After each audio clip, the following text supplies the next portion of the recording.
സ്വർഗത്തിന്റെ 8 കവാടങ്ങളും വിളിക്കുകയാണ്.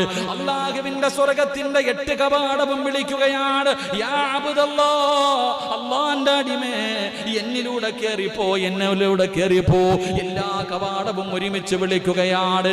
അങ്ങനെ കടന്നു പോകുന്ന ആരെങ്കിലും ഉണ്ടോ എന്ന് അല്ലാഹുവിന്റെ പ്രവാചകനോട് ചോദിക്കുമ്പോ റസൂലുള്ളാഹി അവിടെന്ന് പറഞ്ഞു, നഅം, അബൂബക്കറെ, അങ്ങനെ കടന്നു പോകുന്നവരുണ്ട്. എന്നിട്ട് പ്രവാചകൻ അവിടെന്ന് പറയുകയാണ്, വാർജു അൻ തകൂന മിൻകും, അബൂബക്കറെ, അങ്ങനെ സ്വർഗത്തിന്റെ 8 കവാടവും വിളിക്കുന്നവരുടെ കൂട്ടത്തിൽ നീ ഉണ്ടായിരിക്കാൻ ഞാൻ വല്ലാതെ ആഗ്രഹിക്കുന്നു എന്ന് പ്രവാചകൻ സല്ലല്ലാഹു അലൈഹി വസല്ലമ തങ്ങൾ പറയുമ്പോൾ, എന്റെ പ്രിയപ്പെട്ടവരെ, അബൂബക്കർ തങ്ങളുടെ സ്വഭാവം അങ്ങനെയായിരുന്നു. എന്ത് കാര്യത്തിനും മുൻപന്തിയിൽ, ഏത് കാര്യം പറഞ്ഞാലും ഒന്നാമനായിട്ട് മഹാനായ അബൂബക്കർ സിദ്ദീഖ് റളിയല്ലാഹു തആല അൻഹു.